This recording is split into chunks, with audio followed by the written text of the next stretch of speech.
రోజులు పెరుగుతున్న కొద్ది సైబర్ నేరాలు మాత్రము విపరీతంగా పెరుగుతున్నాయని చెప్పవచ్చు. అదేవిధంగా సూర్యాపేట జిల్లా వ్యాప్తంగా కూడా సైబర్ నేరాలు అధికంగా అమలయ్యడం జరిగింది. అయితే దాంతోపాటు సూర్యాపేట జిల్లా కేంద్రం కావడంతో కూడా నేరస్తులు కూడా గణనీయంగా పెరుగుతుందని చెప్పవచ్చు. ఇటీవలి కాలంలో సూర్యాపేట జిల్లాలో కూడా సైబర్ నేరాలపై సూర్యాపేట టౌన్ సిఐ గారు వీరరాఘవ గారు దృష్టి సారించడం జరిగింది. అయితే అసలు సైబర్ నేరాలపై ప్రజలు ఏ విధంగా అప్రమత్తంగా ఉండాలో వారు మాట తెలుసుకున్నాం. సార్ నమస్తే సార్. సైబర్ నేరాలపై మీరు అప్రమత్తంగా ఉంటున్నారు, ప్రజలకు కూడా అప్రమత్తం చేస్తున్నారు. అసలు ముఖ్యంగా సైబర్ నేరాలు అరికట్టాలంటే ఎలాంటి జాగ్రత్తలు తీసుకోవాలి?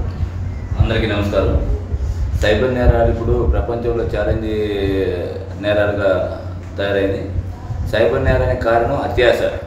ప్రజలు అత్యాశతో ఉండి ఊరికే డబ్బులు సంపాదించాలి, ఎటువంటి పని చేయకుండా డబ్బులు సంపాదించాలి, కష్టపడకుండా ఉండాలి, ఆ ఉద్దేశంతో ఉన్న వాళ్ళు ఎక్కువ ఈ సైబర్ నేరాలకు గురవుతున్నారు. ముఖ్యంగా చాలామంది తెలియని వ్యక్తులు వచ్చి మేము ఫోన్పే చేస్తాం, మా వాళ్ళు ఫోన్పే చేస్తారు, డబ్బులు ఏమని చాలామంది ఈ మధ్య తిరుగుతున్నారు. అంతా కూడా సైబర్ నేరస్తులే. వాళ్ళు ఎక్కడో నుంచి మనకి ఫోన్పే చేస్తారు, అవి కూడా ఫ్రాడ్ అమౌంటే. ఇక్కడ మన కొంతమంది 500,000 రూపాయలు కమిషన్ వస్తున్న ఉద్దేశంతో డబ్బులు ఇస్తున్నారు, తర్వాత సైబర్ వృత్తిలో ఇరుక్కోపోతున్నారు.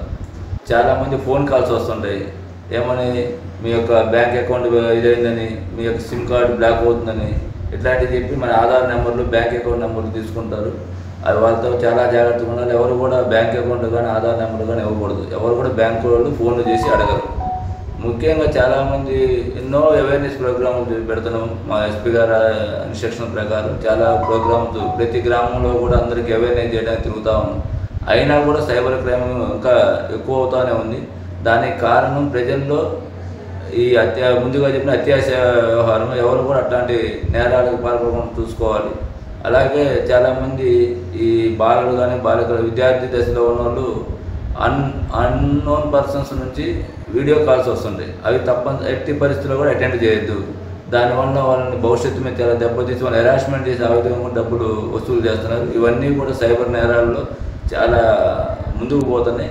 కాబట్టి ప్రతి ఒక్కళ్ళు కూడా ఇంటర్నెట్ నుంచి వచ్చే కాల్స్ని జాగ్రత్తగా తెలిసిన కాల్స్ అయితే లిఫ్ట్ చేయాలి, లేకపోతే లిఫ్ట్ చేయకూడదు పోలీసు నుంచి మేము విజ్ఞప్తి చేస్తున్నాం. ఇటీవలి కాలంలో మన సూర్యాపేట పరిధిలో కూడా కొంతమంది సైబర్ నేరస్తులు అరెస్ట్ తెలుస్తుంది. వాళ్ళు ఎప్పుడు వరకు వాళ్ళు అరెస్ట్ చేసే అవకాశం మొత్తం ఎంతమంది ఉంటాము సార్? అది మాకు ఈ మధ్యకాలంలో తెలిసింది. ఇక్కడ కూడా మన బస్టాండ్ని హైటెక్ బస్టాండ్ని ఒక ప్రాంతంగా ఎదుర్కొని వివిధ బయట రాష్ట్రాలలో వచ్చి ఈ సెల్ ఫోన్లు దొంగతనాలు చేసుకొని అటు నుంచి ఫోన్పేల ద్వారా అమౌంట్ని డ్రా చేస్తున్నారని మా దగ్గర 2 కేసులు రిజిస్టర్ అయింది. అలాగే సబ్ డివిజన్లో కూడా 4 కేసులు బుక్ అని వాళ్ళ నేరస్తుల కోసం కాల్ డేటాలు తీసుకొని మా ఒక క్రైమ్ టీం తిరుగుతూ ఉంది. త్వరలోనే వాళ్ళని పట్టుబడి చేసి నేరస్తుల్ని చట్ట ప్రకారం చర్యలు తీసుకుంటాం. ముఖ్యంగా చెప్పండి, జిల్లా ఏర్పడిన తర్వాత సూర్యాపేట జిల్లాలో యువత కొంత గంజాయి అలవాటు పడడం జరిగింది. ఇటీవలి కాలంలో కూడా మొత్తం రైడింగ్ చేసి ఎక్కడెక్కడ పట్టుబడుతున్నారు. యువతకు మీరు ఏం చెప్తున్నారు? ముఖ్యంగా మా యొక్క ఎస్పీ గారి ఆదేశాల మేరకు ఈ మధ్య కాటన్ చర్చ్ ప్రోగ్రాం ఎక్కువగా చేస్తున్నాం. కాటన్ చర్చ్ అంటే అన్ని ఏరియాలని ముందుగా దిగ్బంధం చేసి అక్కడున్న చట్ట వ్యతిరేకమైన వ్యక్తులు కానీ, చట్ట వ్యతిరేకమైన పదార్థాలు కానీ, చట్ట వ్యతిరేకమైన వస్తువులు కానీ అన్నీ కూడా ప్రాంప్ట్గా చెక్ చేసి వాటిని ఏవైతే చట్ట వ్యతిరేక వ్యక్తులను వాటి మీద చర్యలు తీసుకోవడం జరుగుతుంది. ముఖ్యంగా గంజాయి ఇప్పుడు మహమ్మారిగా మారిపోయింది. ప్రతి ఒక్కళ్ళు గంజాయికి బానిస అవుతున్నారు. గంజాయి వల్ల అసలు పూర్తిగా ఆరోగ్యాలు క్షీణించడమే కానీ పక్కవాడి ఆరోగ్యం క్షీణించడానికి కూడా అమ్మకాలు తోడ్పడుతున్నాయి. ఈ చాలామంది యువత చదువు మధ్యలో ఆపేసిన వాళ్ళు, తర్వాత పని అట్లాంటివి చేయకుండా విద్యార్థి క్రమశిక్షణ లేని వాళ్ళు ఎక్కువగా ఈ గంజాయి బారిన పడుతున్నారు.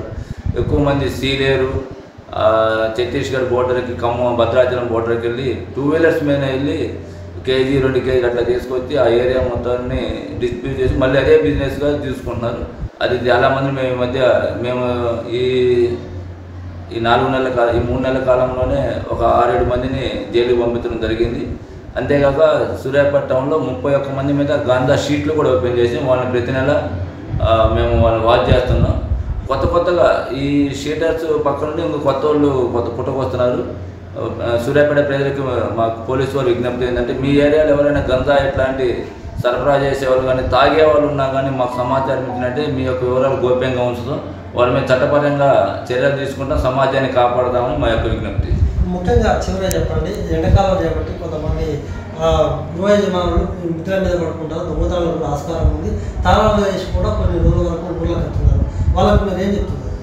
అందరికీ ఈ సమ్మర్లో చాలామంది వేసవి సెలవులు వాళ్ళ సొంత ఊళ్ళకి వెళ్తుంటారు, పిల్లలకు సెలవులు ఇచ్చారని. ముఖ్యంగా వెళ్ళేవాళ్ళు ముఖ్యంగా పోలీస్ స్టేషన్లో సమాచారం ఇవ్వమని ముఖ్యంగా తెలియజేస్తాను. ఎందుకంటే మాకు పోలీస్ స్టేషన్లో మన సూర్యాపేట పట్టణంలో డే ఒక 20 మంది, నైట్ ఒక 20 మంది బీట్లు చేస్తూ ఉంటారు. వాళ్ళకి మెరుగైన సమాచారం మాకు సమాచారం ఇచ్చినట్టే ఆ లాక్డ్ హౌసెస్ ముందుగా మేము ఐడెంటిఫై చేసి ఆ చుట్టుపక్కల అలర్ట్ చేసి ఉంచుతాం. అంతేకాక ఇళ్ళ మీద పడుకునే కంటే ఇళ్ళ పడుకునేటప్పుడు చాలా జాగ్రత్తగా ఉండాలి. అందరు ఇళ్ళ మీద పడుకుని తాళాలు వేసుకునే బదులు కొంతమంది ఇంటి ముందు కూడా కొంతమంది పడుకుంటే మనల్ని ముందుగా ప్రజలు వాళ్ళని రక్షించుకోవాలి. తర్వాత పోలీసు రక్షణ కూడా చాలా అవసరం ఉంటుంది. అందరికీ కూడా విజ్ఞప్తి ఏంటంటే ఎవరైనా లాక్ చేసి వెళ్ళేవాళ్ళు పోలీసుకు సమాచారం ఇవ్వాలని కోరుతున్నాం.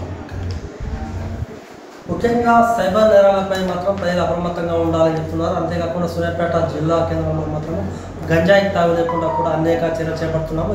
ఇటీవలి ఎస్పీ గారి ఆదేశాల మేరకు కార్డు సెర్చ్ నిర్వహిస్తున్నాము. ఎక్కడ కూడా ఎలాంటి అవాంఛనీయ సంఘటన జరగకుండా కూడా చర్యలు చేపడుతున్నాము. ఎవరైనా గంజాయి విక్రయిస్తే మాత్రం ఖచ్చితంగా ఎవరికైనా తెలిసి ఉన్న వాళ్ళు మాకు సమాచారం వేయండి, వాళ్ళని గోప్యతగా పాటిస్తాం. అంతేకాదు ఎండాకాలం చేపట్టి ఖచ్చితంగా ఎవరైనా ఊళ్ళోకి వెళ్ళే వాళ్ళు ఉంటే వాళ్ళు ముందుగా పోలీస్ స్టేషన్లో మాకు సమాచారం ఇస్తే మాత్రము మేము వాళ్ళ మీద ఖచ్చితంగా మేము కూడా ఎలాంటి దొంగతనం జరగకుండా మేము కూడా నిఘా ఉంచుతాము. ఎవరు కూడా అధైర్యపడదు. సూర్యాపేట పట్టణ ప్రజలు మాత్రం ప్రశాంతంగా ఉండాలని కూడా సిఐ వీరావు గారు చెప్తున్నారు.